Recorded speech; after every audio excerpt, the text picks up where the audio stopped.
Non? Alors, ce matin, on va parler d'un sujet que je trouve intéressant. On va toujours continuer dans la question on va aujourd'hui traiter le sujet, que c'était le dernier sujet du livre à l'école de la grâce. Et je vais commencer pour vous poser une question. Avez-vous déjà couru un marathon? 42 kilomètres? Quelqu'un? Non? J'imaginais. Mais je suis sûr que vous avez déjà regardé un marathon, au moins à la télévision. Au Brésil, il y a un marathon chaque année, c'est le 31 décembre, à São Paulo. C'est un gros marathon, vient des gens partout dans le monde. Et parfois, on est fatigué juste en regardant les efforts de ces athlètes. Je ne sais pas vous, j'ai regardé, j'ai dit, ouh, ça c'est tellement fatigant. J'imaginais que c'était tellement fatigant.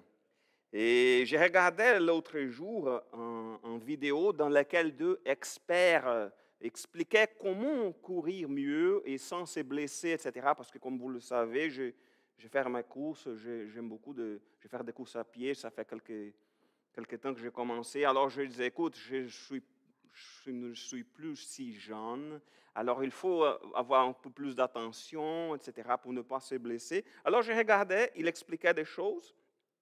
Et j'ai écouté ces conseils. Et au cours de cette discussion, l'un des experts a fait un commentaire sur la vitesse atteinte par les athlètes de haut niveau lors d'un marathon.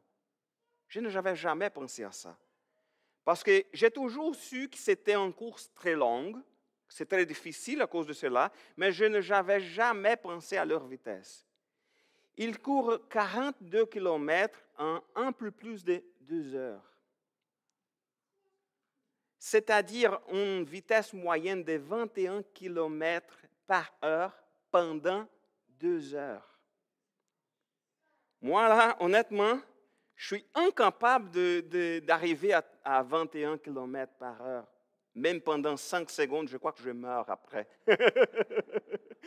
Mais pour ces gars-là, pendant 2 heures, ça se peut qu'il y a quelqu'un qui dit, OK, je suis capable pendant 30 secondes, 1 minute maximum, parce que c'est vite. Alors, je ne peux même pas atteindre, mais les athlètes professionnels maintiennent une telle vitesse pendant 2 heures. C'est vraiment incroyable. Et ces athlètes ont décidé de se préparer tout au long de leur vie pour accomplir cette grande course. J'imagine que cela a demandé beaucoup de détermination, beaucoup d'efforts, beaucoup de dire, écoute, je vais me dédier à cela. Parce que c'est vraiment difficile. Et aucun d'entre nous n'a pas besoin de courir un marathon. Je ne sais pas si vous avez à cœur, moi, non. OK, je suis correct avec mes 5 km, ça suffit, c'est bon. Mais personne n'est obligé de participer à cette grande course. Mais il y a une grande course que nous courons tous, c'est le marathon de la vie. Et dans le marathon de la vie, on n'a pas de choix. Nous sommes confrontés à des défis dès la naissance. Chaque étape de la vie a ses défis, a ses joies, a ses dilemmes, a ses difficultés. Parfois, nous prenons du bon temps dans ce marathon et parfois, nous faut monter des pistes vertigineuses sous un soleil brûlant. Alors parfois, c'est plus tranquille. Je suis dans un moment que tout est beau, tout est correct. Et parfois, au Brésil, on dit souvent que parfois les problèmes arrivent d'un seul coup, tout ensemble. C'est ça qui arrive souvent. En tant que chrétiens, nous sommes confrontés aux mêmes défis que les autres. Ça, c'est vrai. Le marathon est devant nous et, à cet égard, la différence entre le chrétien et le non-chrétien réside dans la manière dont nous affrontons ce marathon. Mais de plus, en tant que chrétiens, nous sommes confrontés à des défis supplémentaires. On a les mêmes défis que tout le monde dans la société, les défis de trouver un travail, de payer le loyer ou d'acheter une maison, les défis d'élever nos enfants, beaucoup de défis qui sont pour tout le monde. Mais il y a des défis particuliers qui s'appartiennent à nous, qui sont comme celui, par exemple, de faire la volonté de notre Père et pas la nôtre. Parce qu'on vit dans une société extrêmement égoïste. Et c'est normal de chacun cherche sa volonté. Mais en tant que chrétien, en tant que serviteur de Dieu, on cherche la volonté de Dieu. Par exemple, aimer même nos ennemis. Personne dans la société a besoin d'aimer leurs ennemis. Mais nous, en tant que chrétiens, on est mis dans l'épreuve d'aimer aussi nos ennemis. Et en utilisant cette image de l'athlète qui fait face à une grande épreuve, l'auteur de l'Épître aux Hébreux a écrit ceci, lisons le verset 1 et la première partie du verset 2. C'est pourquoi nous aussi, qui sommes entourés d'une si grande nuée de témoins, débarrassons-nous de tout fardeau et du péché qui nous cerne si facilement de tous côtés et courons avec endurance l'épreuve qui nous est proposée. Gardons les yeux fixés sur Jésus, qui nous a ouvert le chemin de la foi et qui la porte à la perfection. Prions le Seigneur. Merci Seigneur pour ta parole qui est là pour nous montrer ta volonté pour notre vie. Que notre cœur soit ouvert à recevoir ta parole, qu'on puisse être attentif à ta volonté et qu'on puisse être prêt à cette grande épreuve, le marathon de la vie. Merci pour ton amour envers nous et guide-nous selon ta parole. Au nom de Jésus. Amen. Alors, tout d'abord, une grande épreuve est devant nous.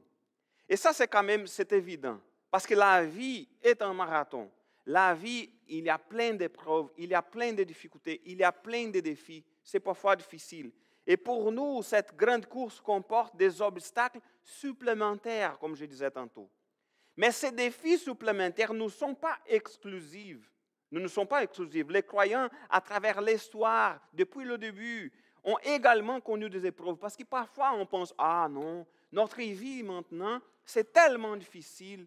Ah, j'imagine qu'au début, les croyants, c'était plus facile. On vit dans une société qui est trop laïque, c'est difficile d'être un croyant. Écoute, chaque société, chaque chrétien, dans chaque époque, a eu ce défi. C'est pareil, c'est toujours la même chose. Parce que dans le passé, des croyants ont aussi connu des épreuves. Notez que le verset 1, il commence de cette façon. C'est pourquoi nous aussi.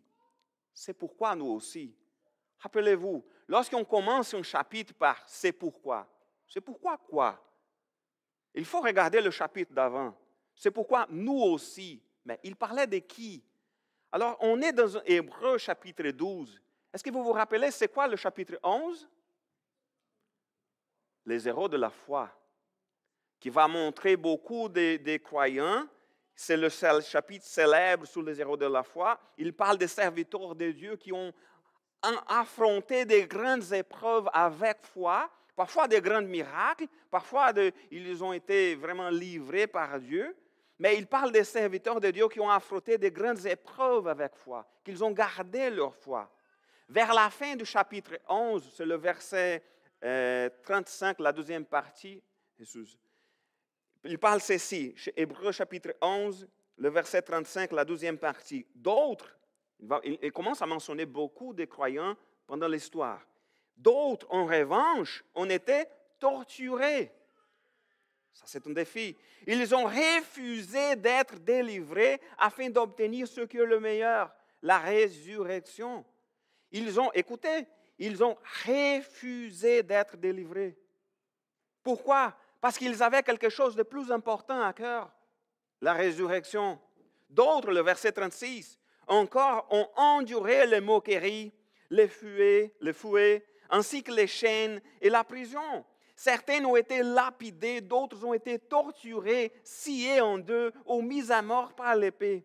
D'autres ont même une vie errante, vêtue de peaux de moutons et de chèvres, dénués de tout, persécutés et maltraités. Alors on parle des croyants, des serviteurs de Dieu qui ont vécu beaucoup d'épreuves dans leur vie. Mais regarde qu'est-ce qu'il est écrit au verset 38. Eux dont le monde ne t'est pas digne. Ils ont erré dans le désert, sur les montagnes, vivant dans les cavernes et les antres de la terre. Parfois, Lorsqu'on regarde le chapitre 11 d'Hébreux, nous ne regardons que les grands miracles. Ah, regardez les murailles de Jéricho. La mer est ouverte. On regarde les grands miracles. Les grandes actions des hommes et des femmes de foi. Les grandes actions de Dieu dans la vie de ces hommes de foi. Mais ils ont aussi été confrontés à de grandes épreuves. Et malheureusement, nous avons parfois tendance à penser que la souffrance est liée à un manque de foi. Regarde, sur le chapitre qui parle de la foi, ce sont des héros de la foi. Ils parlent des grandes épreuves. Alors, il n'a pas du tout de sens de penser que ah non, si je suis dans la souffrance, c'est parce que j'ai un manque de foi ou je suis dans une vie éloignée de Dieu. Il y avait une chose, lorsque j'étais pasteur en formation, je suis allé prêcher dans une petite ville proche de Recife, la ville natale d'Alexandre. Et lorsque j'y étais, au moment du dîner, j'ai mangé avec quelques membres de l'église. Et une femme de l'église me disait, c'est une madame. Ah, pasteur, priez pour moi. Je dis, pourquoi? Ah, parce que j'ai mal au dos, j'ai beaucoup de mal au dos. Qu'est-ce qui se passe? Ah, je participais ça me rend triste parce que je faisais partie du choral de l'église et à cause des problèmes à mon dos, j'ai dû quitter mon poste. Je ne peux plus rester debout si longtemps, ça c'est difficile, alors je ne peux plus chanter, c'est dommage pour moi, etc. Et elle parlait plein de choses, plein de choses. Et c'est pour ça que je suis dans cette situation. Et je crois que ça, c'est un châtiment de Dieu parce que j'ai quitté le choral. Quoi? Elle m'avait dit au début qu'elle a dû quitter son poste au choral parce qu'elle avait mal au dos. Mais avec le temps, plusieurs de ses amis chrétiens lui disaient, ah, je crois que je sais pourquoi tu as mal au dos. C'est parce que Dieu est en train de châtier, parce que tu as quitté ton poste dans le choral et Dieu est en train de te punir. Ça n'a pas de sens. C'est ça qu'elle pensait. C'était d'une église pentecôtiste qui est très fermée au Brésil.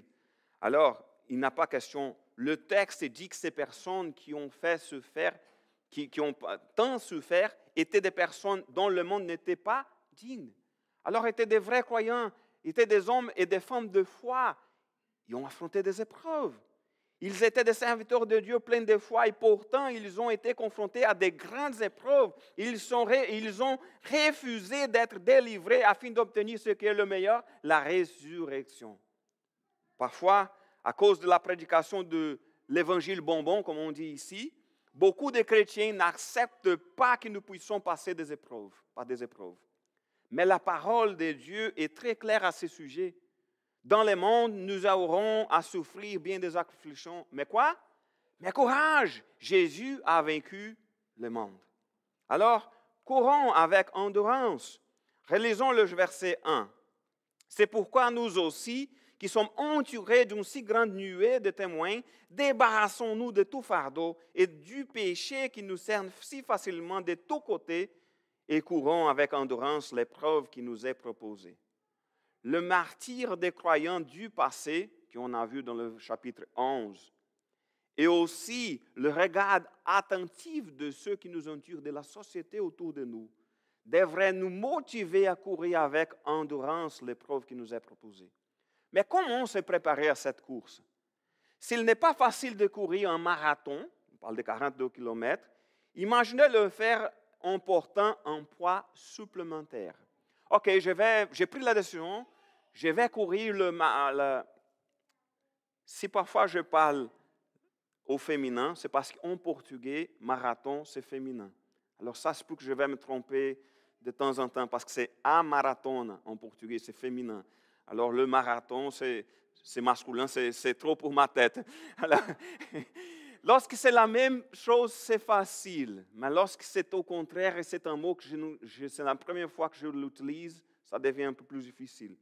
Alors, si c'est déjà difficile de courir un marathon, imaginez-vous avec des poids supplémentaires. Ah non, je vais courir le marathon pour la première fois, mais je ne vais pas toute seule.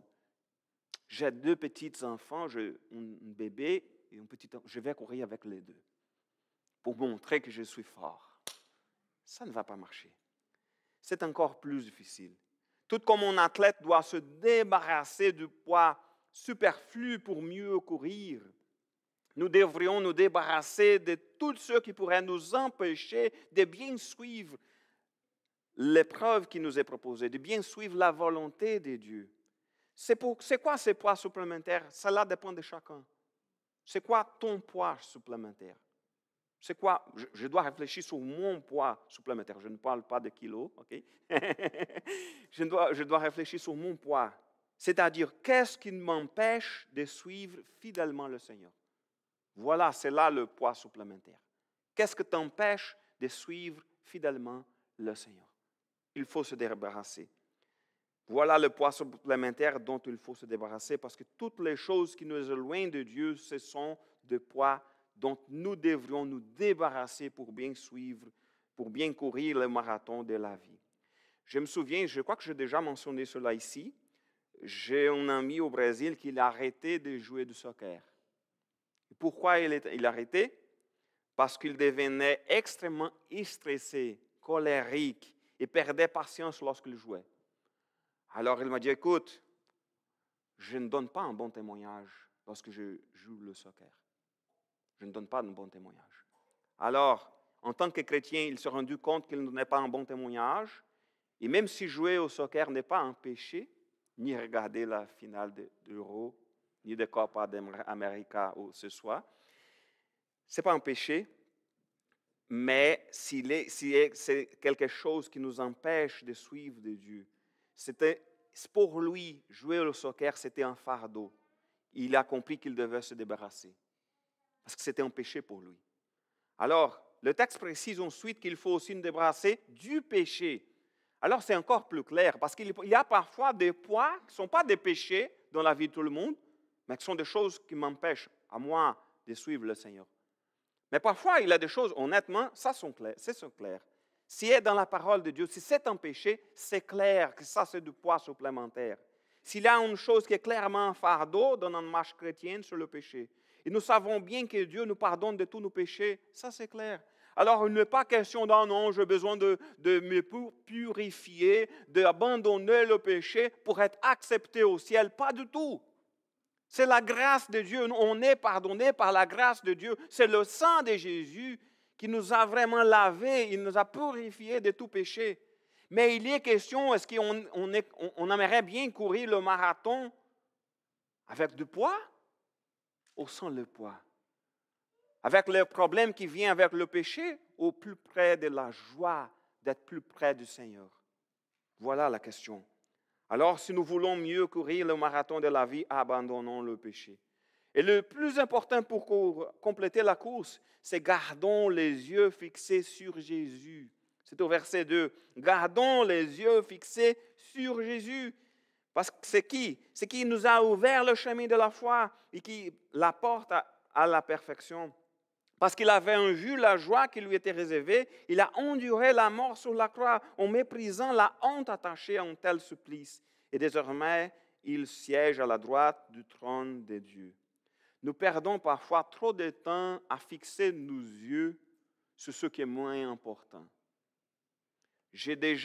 Écoutez, vous avez déjà connu probablement de nombreuses personnes se détournant de l'Évangile à cause de la déception qu'elles éprouvent à l'égard de certains membres de leur Église ou de leadership de l'Église. Ah non, j'ai été chrétien, mais dans mon Église, mon pasteur a commis un péché, je suis déçu, j'ai abandonné le Seigneur. Ça n'a pas de sens. Ça n'a pas de sens. Certains se sont éloignés parce que les choses dans l'Église ne se passaient pas comme ils voulaient. Ah non, j'aime bien plus. Ici, j'aime bien plus lorsqu'on chante les hymnes, les chants plus anciens. Il y a des groupes de l'Église qui commencent à jouer des chants plus modernes. Je n'aime pas ça, je vais abandonner l'Église. Ou au contraire, ah non, je n'aime pas les chants plus anciens, alors je vais abandonner l'Église parce qu'elle chante. Ah non, parce que je n'aime pas la température. Écoute, on cherche parfois des excuses pour abandonner le Seigneur. Et lorsqu'on regarde ces choses, si nos yeux, honnêtement, sont fixés sur Jésus, nous ne serons jamais déçus parce qu'il est parfait. Il a donné sa vie pour nous. L'histoire du Québec est une démonstration concrète des gens qui ont été déçus par l'Église. Ils ont abandonné leur foi. Les Québécois ont abandonné leur foi parce qu'ils étaient déçus par l'Église catholique, mais au lieu de dire, OK, je sais que la parole de Dieu est vraie, je sais que Jésus est mort sur la croix, je sais qu'il est le Seigneur, qu'il a donné sa vie, OK, si je ne veux plus être catholique, OK, c'est correct, mais ils ont abandonné leur foi. Complètement abandonné. C'est comme, OK, cette question de Dieu là, ne parle pas de Dieu avec moi. C'est ça le résultat de la société québécoise d'aujourd'hui.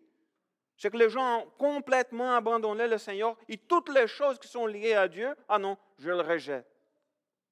C'est parfois difficile de parler de Jésus aux autres parce qu'ils ont vraiment abandonné. Il y a une expression québécoise, j'ai déjà mentionné une fois ici, mais je viens d'oublier, c'est comme on jette le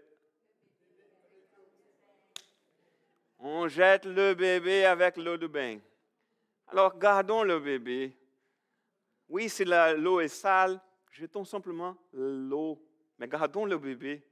Mais ils ont jeté tout. Parce que restons sur nos yeux fixés sur Jésus, parce qu'il a enduré la mort sur la croix, en méprisant la honte attachée en tel supplice. Il a passé tout cela pour nous sauver. Car Dieu a tant aimé le monde qu'il a donné son Fils unique, afin que quiconque croit en lui ne périsse point, mais qu'il ait la vie éternelle. Quel grand amour!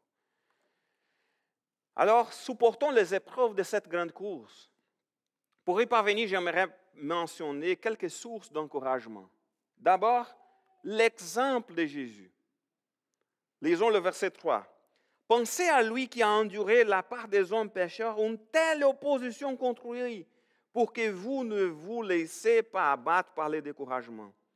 Vous n'avez pas encore résisté jusqu'à la mort dans votre lutte contre le péché. Pensons, dans la version du Semeur, c'est au début du verset 3, c'est « penser à lui ». Dans quelques autres versions, il y a le mot « considérer ». Le mot qui est là à l'origine est utilisé dans le sens comme mathématique, de calculer, de faire la somme, de calculer.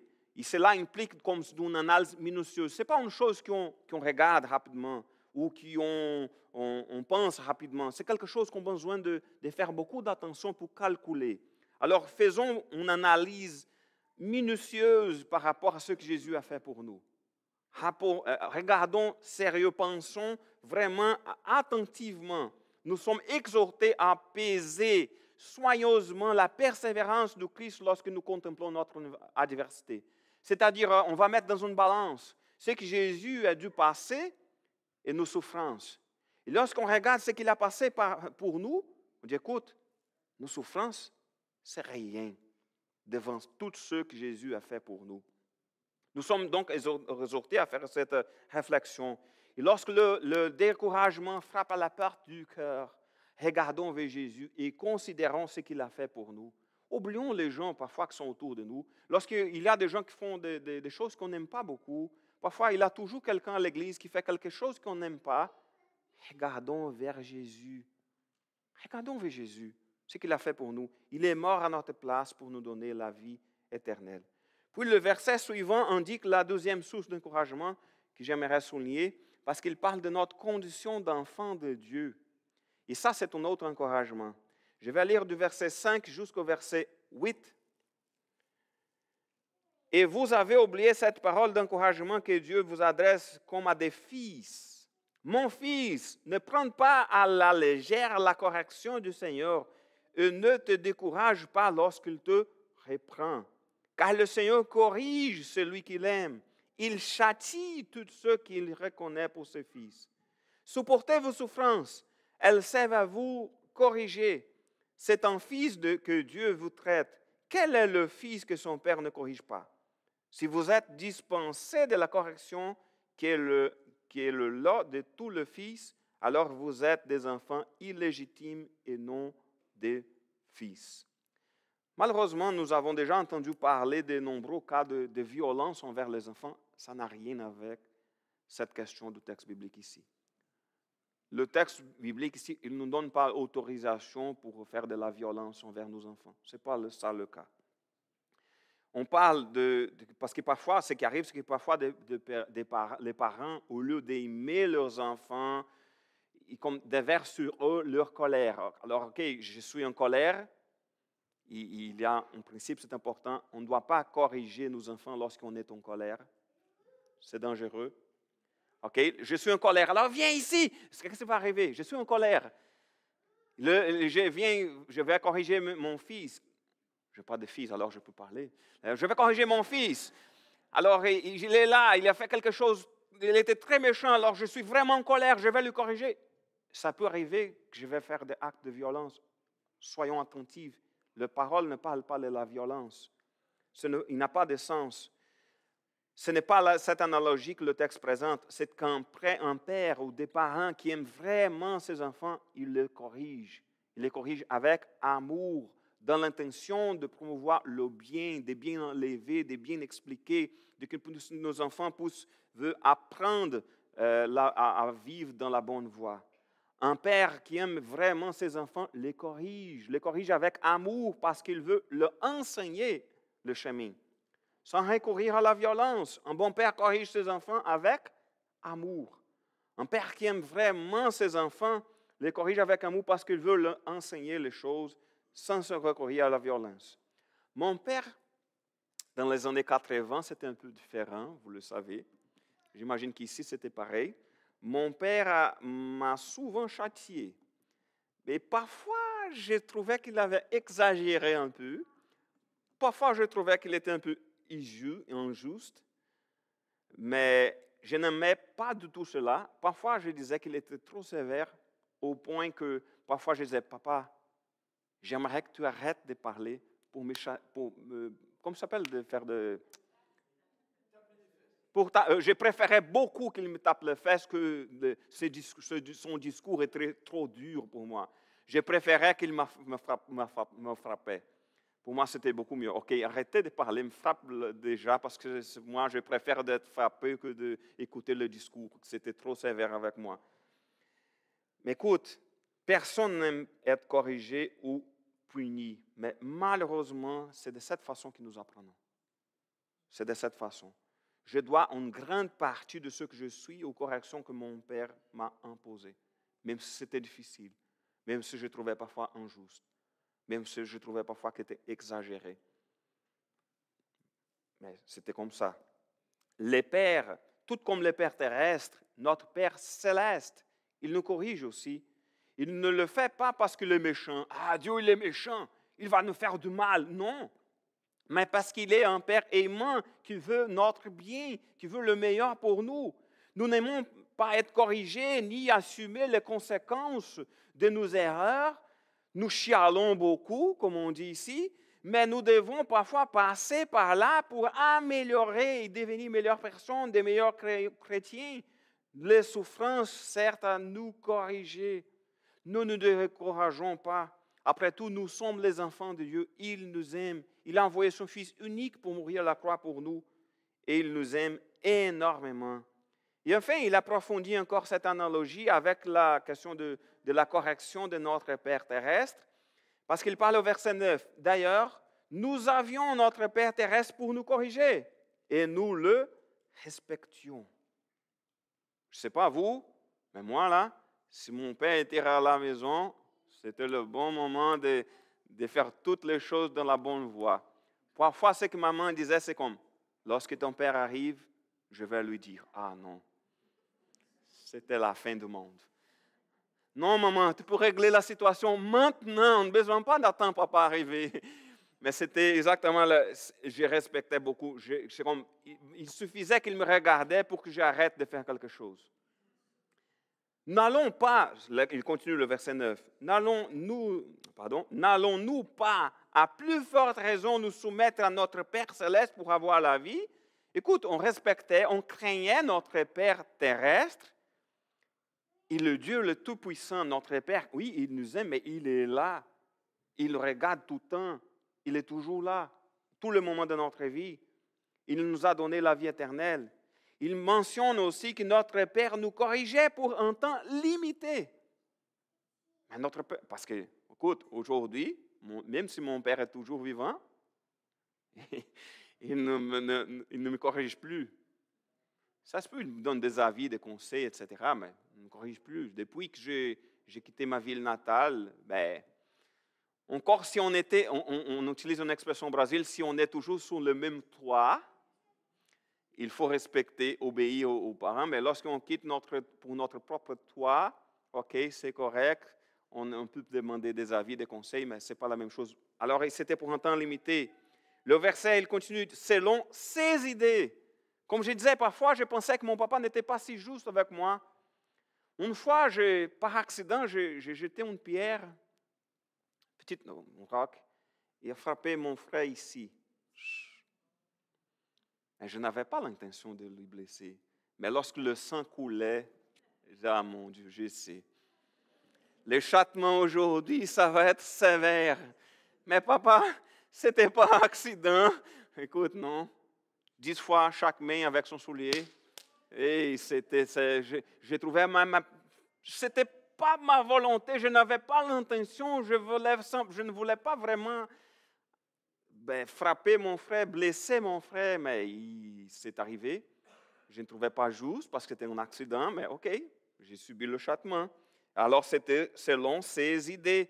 Mais lorsqu'on parle de Dieu, Dieu il est parfait, il connaît tout. Il sait toutes les choses, il connaît toutes les choses, il n'a pas d'erreur, il n'a pas de « Ah non, il était injuste une fois ». C'était bizarre, c'était mon frère, moi, on était aux toilettes pour brosser les dents avant d'aller à l'école. On était pressés.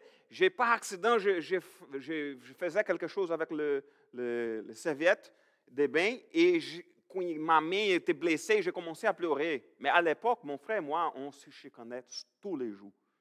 Alors, mon père a entendu que je pleurais. Je pensais, OK, son frère lui a frappé. Mais il n'a pas posé question. Il est entré à prier mon frère. Il a, OK, viens ici. Mon frère, je ne faisais rien. Tu ne faisais rien? Eduardo, qu'est-ce qui s'est passé? Non, je me blessais toute seule. Il doit laisser ton frère subir des conséquences même s'il n'a fait rien. Oh, je ne savais pas pourquoi il était en train d'être corrigé. Ah, viens-toi ici aussi, OK? Tout le monde, au même temps. Alors, c'était selon ses idées. J'imagine aux côtés des enfants qui se chicanent tous les jours, tous les matins, à 6 heures du matin, se chicaner aux toilettes, ce n'est pas agréable pour nos parents. Il faut patienter avec nos parents. C'était une autre période, une autre époque. Mais c'était exactement comme ça.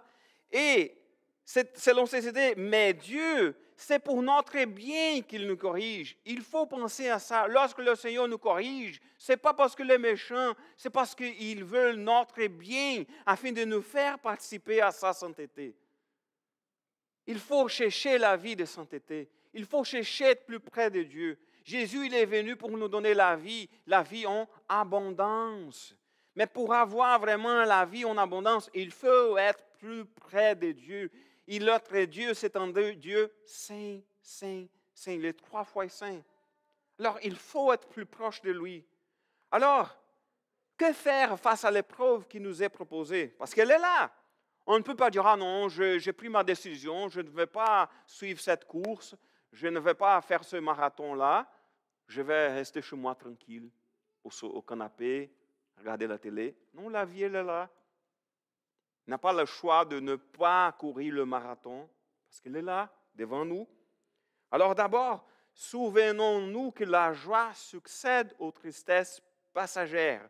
Les tristesses sont passagères. Lisons le verset 11.